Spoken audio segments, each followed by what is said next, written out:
नमस्कार, अपना प्रदेश उत्तर प्रदेश उत्तराखंड देख रहे हैं आप। मैं हूं आपके साथ पूजा मोहन पांडे। बुलेटिन की शुरुआत करेंगे बड़ी और अहम जानकारी के साथ, जो कि दिल्ली से सामने आ रही है। कांग्रेस ने यूपी, गुजरात, तेलंगाना में 3 नई नियुक्तियां करी हैं। यूपी के इंचार्ज रोहित चौधरी को तेलंगाना भेज दिया गया है। वहीं नीलांशु चतुर्वेदी को बनाया गया है यूपी कांग्रेस का इंचार्ज। नदीम जावेद को तेलंगाना कांग्रेस इंचार्ज बनाया गया है। जौनपुर के सदर सीट से विधायक रह चुके हैं नदीम जावेद।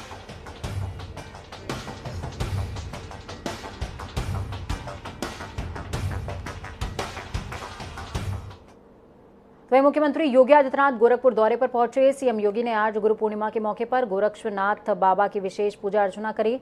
सीएम योगी ने अपने गुरु की पूजा की और उनसे आशीर्वाद भी हासिल किया। इसके बाद वो सहभोज के कार्यक्रम में शामिल हुए, जहां करीबन 5000 लोगों ने इस कार्यक्रम में हिस्सा लिया है।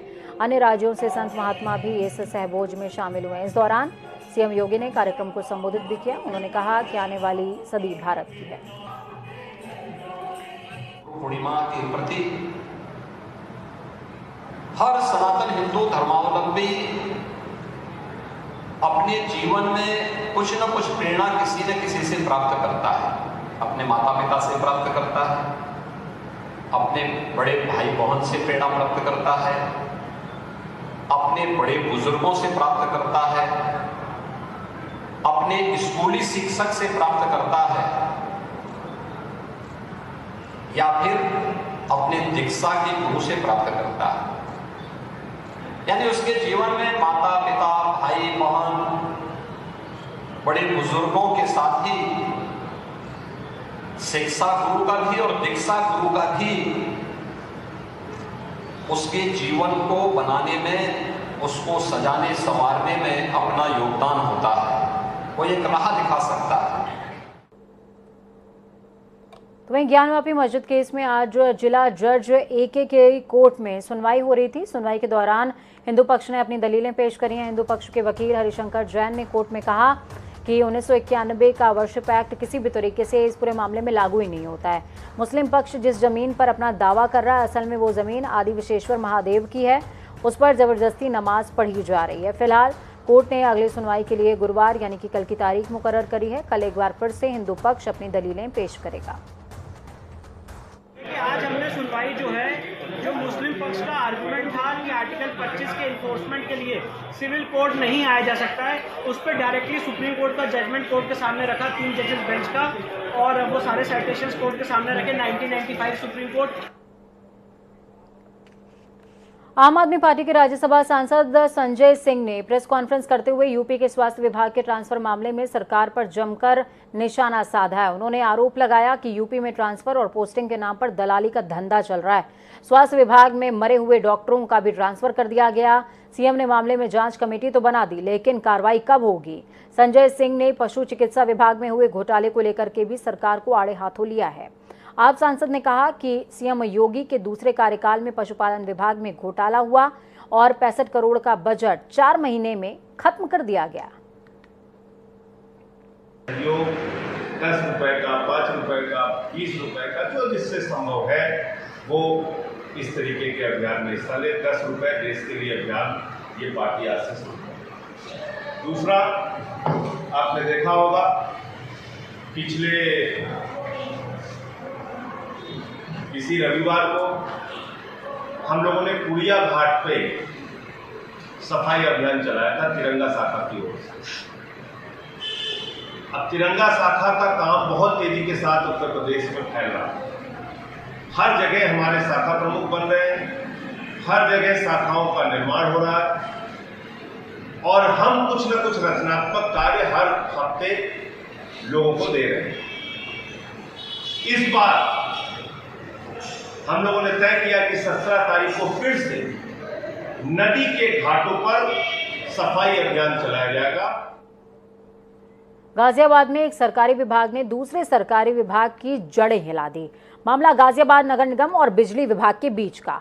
आपको बता दें कि नगर निगम की टीम ने नवयुग मार्केट इलाके में बिजली विभाग के अवैध अतिक्रमण पर बुलडोजर चला दिया है। आरोप है कि बिजली विभाग ने नाले पर अतिक्रमण करके अपना दफ्तर बनाया हुआ था। इस कार्रवाई का विरोध स्थानीय पार्षद राजीव शर्मा ने किया। पार्षद के मुताबिक पुराने शहर का ये इकलौता बिजली का दफ्तर था जहां लोग अपनी परेशानियां और समस्या लेकर आते थे।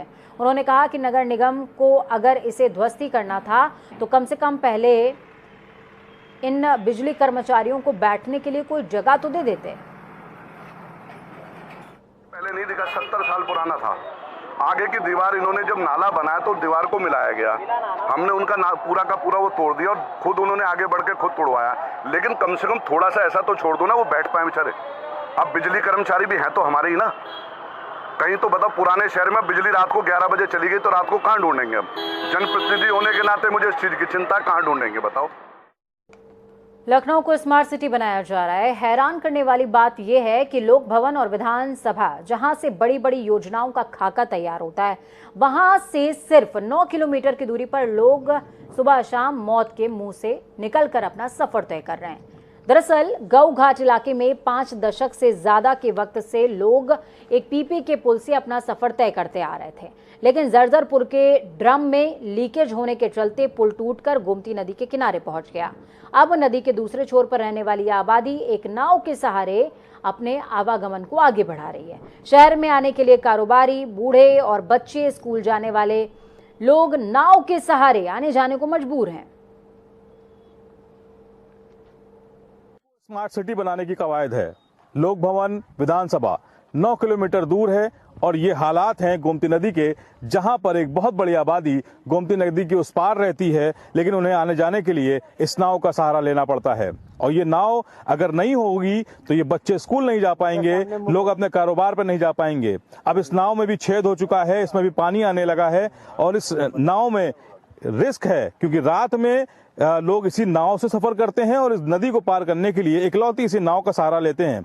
अब आप देखेंगे कि इसमें से बूढ़े, बच्चे सब इसी नाव के जरिए लखनऊ के इस कोने पर आते हैं, अपने कारोबार से जुड़ते हैं, अपनी चीजों की खरीदारी करते हैं और उसके बाद फिर इसी नाव से, चाहे रात का 12 बजा हो, चाहे रात में 1 बजा हो, इसी नाव से वापस जाते हैं। और ये जद्दोजहद भरी जिंदगी रोज देखने को मिलती है। यहाँ कुछ लोग हमारे साथ हैं जो अपनी बारी का इंतजार कर रहे हैं, साइकिल लेकर खड़े हुए हैं और इंतजार कर रहे हैं कि जब नाव उधर से इधर आएगी तो उसमें ये सवार होंगे और यही नाव इनको लेकर उस छोर पर जाएगी जहां से एक बड़ी आबादी 4 से 5 गांव, जिसमें फैजुल्लागंज, मामा कॉलोनी जैसे 50 ऐसे करीब जो कॉलोनियां हैं, बस्तियां हैं, जो वहां पर लोग रहते हैं। क्या नाम है आपका? पप्पू यादव। तो पप्पू जी, कई साल हो गए आपको इस नाव का सफर कर रहे हैं आप लोग? हाँ, नाव से इस पार जाना पड़ता है। तो कई साल हो गए। हाँ। सरकार है, मुख्यमंत्री योगी आदित्यनाथ की सरकार है जी। कैसे अपनी बात रखेंगे, क्योंकि मुख्यमंत्री ने कहा कि लखनऊ को स्मार्ट सिटी बनाएंगे और जरूरी बनाना। हाँ, बहुत जरूरी बनाना भैया स्मार्ट सिटी, क्योंकि काफी जनता परेशान होती है इससे। चलो भैया, चलो नाव से उतरने। साल से आप लोग इस पुल से जा रहे थे जो आज टूट चुका है, किनारे लग चुका है? अरे हमेशा साल में टूट जाता है, बरसात में आषाढ़ में टूट जाता है, वो हमेशा हट जाता है। गंगा स्नान में कै साल से परेशान? हम अपने बचपन से नहीं, 52 साल की उम्र है तब से हम जाने। 52 साल से आप लोग ऐसे ही इस जद्दोजहद जिंदगी खतरों से खेल रहे हैं। पुल पहले वो था, अब ये आ गया, ये आ गया है। पहले वो था, वो देख किनारे। और देखिए कुछ यहाँ पर महिलाएं हैं। आप लोग सफर करते हैं, कभी रात बिरात हो जाती है, देर हो जाती होगी, तो ये भी सुनसान इलाका है, कैसे जाते हैं अपने घरों को? हम तो पहले इधर से आज पहली बार निकले, लेकिन हमें पता होता तो हम इधर आते भी नहीं। इतनी सड़ी गली है, इसको सही करवाना चाहिए, सरकार खुद भी नहीं करती। आपको लगता है कि लखनऊ में भी ऐसा कुछ है कि नाव का सफर करना पड़े, क्योंकि गांव देहात से भी नाव खत्म हो चुकी है? लखनऊ एक शहर है और आप लखनऊ में ऐसा होना भी नहीं चाहिए। और सरकार कर भी क्या रही, कुछ भी नहीं कर रही। कितने तो अनाथ मर गए। जो सरकार है पूरी, वो इसे लखनऊ से चलती है, इसी राजधानी से चलती है और इस पुल से सिर्फ 9 किलोमीटर मात्र की दूरी है, लेकिन शायद जो आला अफसर हैं उनको इस तरह की परेशानी नजर नहीं आती है। उत्तर प्रदेश सरकार लोगों को स्वास्थ्य सेवाएं देने के लिए लगातार कोशिशें कर रही है, तो वहीं अधिकारी और कर्मचारी सरकार की इस मंशा पर पलीता लगा रहे हैं। आपको बता दें, आगरा की बदहाल स्वास्थ्य सेवाएं किसी से छिपी नहीं हुई हैं। बीते दिनों आगरा के सीएससी केंद्र पर मरीज फर्श पर लेटा हुआ था, जिसकी जानकारी होने पर डिप्टी सीएम ने अधिकारियों से कार्रवाई के आदेश दिए थे। बावजूद इसके ताज नगरी आगरा में स्वास्थ्य सेवाएं सुधरने का नाम नहीं ले रही हैं। आगरा के जिला अस्पताल में इन दिनों भारी भीड़ दिखाई देती है। मरीजों का आरोप है कि इस भीषण गर्मी में उन्हें पर्चा बनवाने के लिए घंटों तक इंतजार करना पड़ता है। जिला अस्पताल के स्किन समेत कई विभागों में ताले लटके हुए हैं, जिसके चलते दूर दराज से आने वाले मरीजों को बिना इलाज के ही बैरंग लौटना पड़ रहा है। उत्तर प्रदेश सरकार लगातार स्वास्थ्य और चिकित्सा को लेकर संजीदगा दिखाई देती है, लेकिन हम बात करें आगरा के एकमात्र जिला चिकित्सालय की, जहां पर रोज 90 किलोमीटर से लोग यहां पर अपनी मरीज की दवा मरीज को उपचार करने हेतु आते हैं। और आप पीछे जो देख रहे हैं लंबी कतारें बता रही हैं कि जिला चिकित्सालय आगरा में व्यवस्थाओं का क्या हाल है। अब आंटी, कितना टाइम हो गया आपको यहाँ बैठे हुए? घंटा हो गया, अभी तक कोई दिक्कत नहीं आई है। और पर्चा बनाने में कितना टाइम लगा? 2 घंटे पर्चा बनाने में लगे।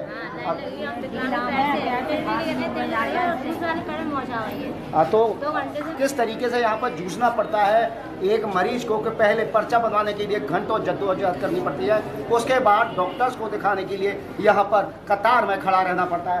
आधा घंटा ही हुआ है, पर हम ऐसा दौड़ा आता है ना, ऊपर से गिर पड़ी तो जी लग गई है, तो परेशानी हो रही है आने के लिए। यहाँ पर कोई हमारे बुजुर्ग हैं, क्या नाम है चाचा?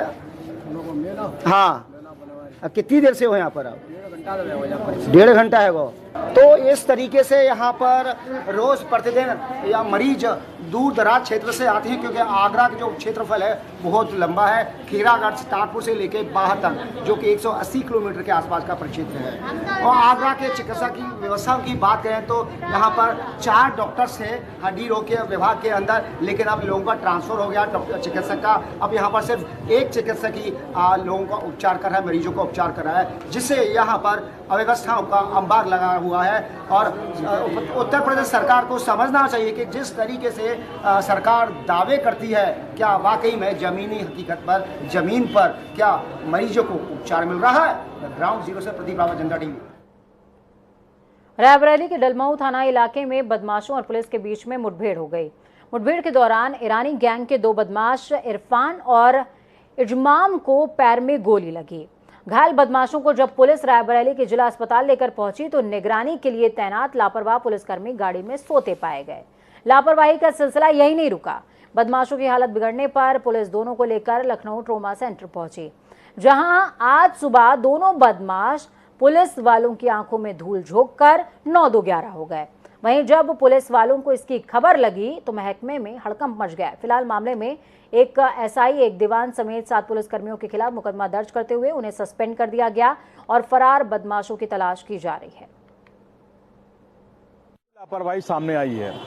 शनिवार की रात पुलिस की ईरानी गैंग के 2 कुख्यात अपराधी इरफान और इंजमाम के साथ पुलिस की मुठभेड़ हुई, जिसमें दोनों के पैर में गोली लगी।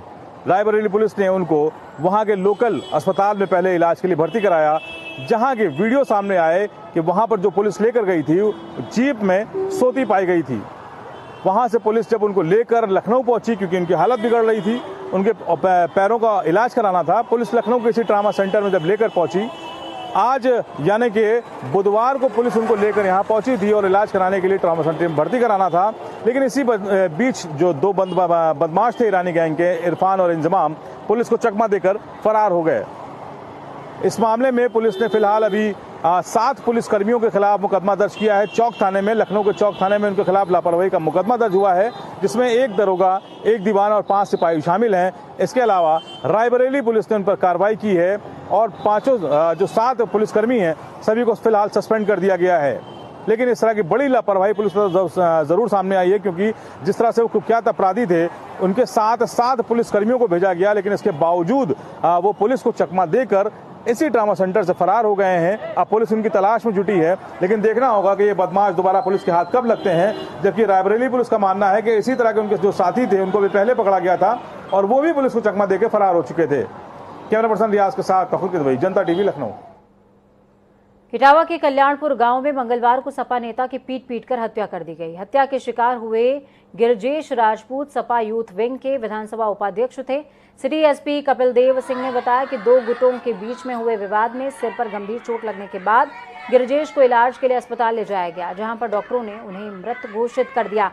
दरअसल विवाद तब शुरू हुआ जब नेता के घर के बाहर रखे बालू की वजह से बाइक से आते समय आरोपी फिसलकर गिर गया। तो वहीं सहारनपुर में देवबंद के खानकाह पुलिस चौकी इलाके में जमीन पर कब्जे को लेकर दो पक्ष आपस में भिड़ गए। विवाद इतना बढ़ा कि नौबत फायरिंग और पथराव तक पहुंच गई। जानकारी के मुताबिक जिस जमीन के लिए जंग शुरू हुई थी, बीजेपी नेता ने कुछ दिन पहले ही खरीदी थी, लेकिन खरीदी गई जमीन पर कब्जा लेने बीजेपी नेता और उनके कुछ साथी पहुंचे तो दूसरे पक्ष ने अचानक से उन पर पथराव और फायरिंग शुरू कर दी। बीजेपी नेता प्रिंस त्यागी ने बताया कि कोर्ट ने उन्हें जमीन पर कब्जा लेने के आदेश दिए हैं, लेकिन जब कब्जा लेने के लिए वो पहुंचे तो दूसरे पक्ष के लोगों ने देखते ही पथराव और फायरिंग की है।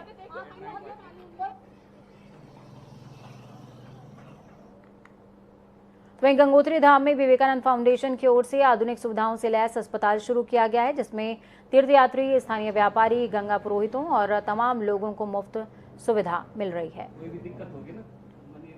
जय गंगा मैया विवेकानंद फाउंडेशन की ओर से एक बहुत बेहतरीन प्रयास गंगोत्री धाम में किया गया है। यहाँ पर हजारों की संख्या में तीर्थयात्री रोज पधारते हैं और कहीं न कहीं यहाँ पर हाई एल्टीट्यूड होने की वजह से लोगों को ब्लड प्रेशर से लेकर श्वास से लेकर तमाम दिक्कतें उत्पन्न हो जाती है। पूर्व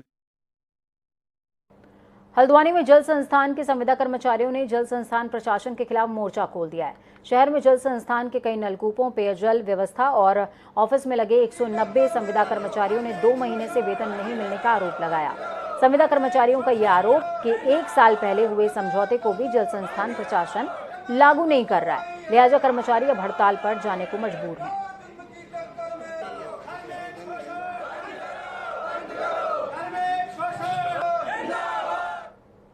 बद्रीनाथ में पुरसाड़ी के पास राष्ट्रीय राजमार्ग का एक बड़ा हिस्सा क्षतिग्रस्त हो गया। चमोली थाना की टीम मौके पर पहुंची है और स्थिति का जायजा भी ले रही है।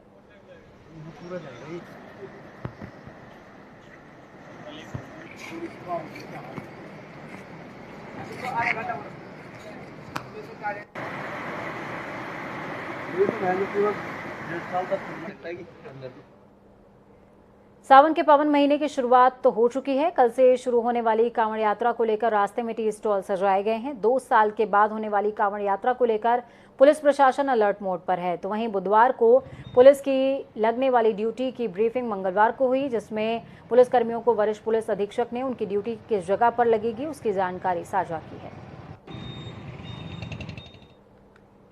यूपी में स्वास्थ्य विभाग में हुए तबादलों का बवाल थम नहीं रहा है। अब सीएम योगी ने पूरे मामले में जांच के आदेश दिए हैं। जांच के लिए मुख्य सचिव दुर्गा शंकर मिश्रा की अध्यक्षता में 3 सदस्यीय जांच कमेटी भी गठित की गई, जो कि 2 दिन के अंदर अपनी रिपोर्ट पेश करेगी। लेकिन आप इस तबादले की पूरी कहानी समझिए कि ऐसा क्या हुआ कि सीएम को खुद पूरे मामले में हस्तक्षेप करना पड़ा। ऐसा क्या हुआ कि अपने ही अधिकारी के खिलाफ जांच करानी पड़ रही है। ये खास रिपोर्ट देखिए।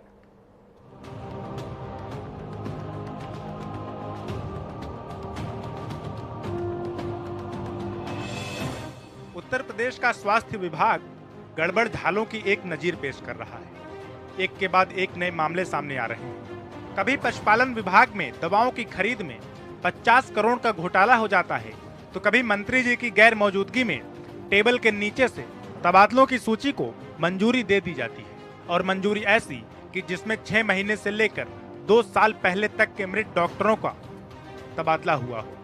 मंजूरी ऐसी जिसमें तैनाती के लिए दिए गए अस्पताल ही गायब हों। मंजूरी ऐसी जिसमें तबादला नीति को तार तार कर दिया गया हो।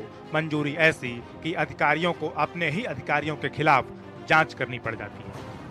यह हंगामा तब शुरू हुआ जब प्रदेश के डिप्टी सीएम और स्वास्थ्य मंत्री ब्रजेश पाठक अपनी पार्टी को मजबूत करने के लिए बैठकों में व्यस्त थे। फिर क्या, मंत्री जी गायब थे और इधर अधिकारियों ने पहले से सुनियोजित तबादलों को अंतिम रूप में तब्दील कर दिया। बकायदा लिस्ट जारी करते हुए कई डॉक्टरों का ट्रांसफर हुआ और ट्रांसफर ऐसा कि स्वर्ग सिधारे डॉक्टरों को फिर से ड्यूटी पर तैनाती के लिए बुलाया गया। कहा, मुबारक हो, आपका तबादला हुआ है, धरती पर आइए, आपको बुलाया गया है। वहीं दूसरी ओर पार्टी की बैठकों में शामिल होने के बाद जब मंत्री जी वापस आए तो दंग रह गए। मंत्री जी ने तबादला सूची देखी, विभाग के अपर मुख्य सचिव अमित मोहन प्रसाद को पत्र लिखकर पूछा, ये कैसे हुआ, मुझे बताया नहीं, तबादला नीति का पालन हुआ नहीं, तो फिर डॉक्टरों का ये ट्रांसफर कैसे हुआ, मुझे रिपोर्ट दो, मुझे जवाब दो। पूरा मामला सुर्खियों में छा गया कि बिना स्वास्थ्य मंत्री को बताए, बिना उनकी मंजूरी के अपर मुख्य सचिव ने बड़े पैमाने पर तबादला कैसे कर दिया। पूरा मामला मुख्यमंत्री योगी आदित्यनाथ के सामने आया। उनको ये पता ही नहीं था कि डिप्टी सीएम को बिना जानकारी दिए उनके विभाग के सुसज्जित और कर्मठशील अधिकारी मनमानी कर रहे हैं। सीएम योगी ने बकायदा चिकित्सा और स्वास्थ्य विभाग में तबादलों की जांच के लिए मुख्य सचिव दुर्गा शंकर मिश्रा की अध्यक्षता में 3 सदस्यीय जांच कमेटी गठित की।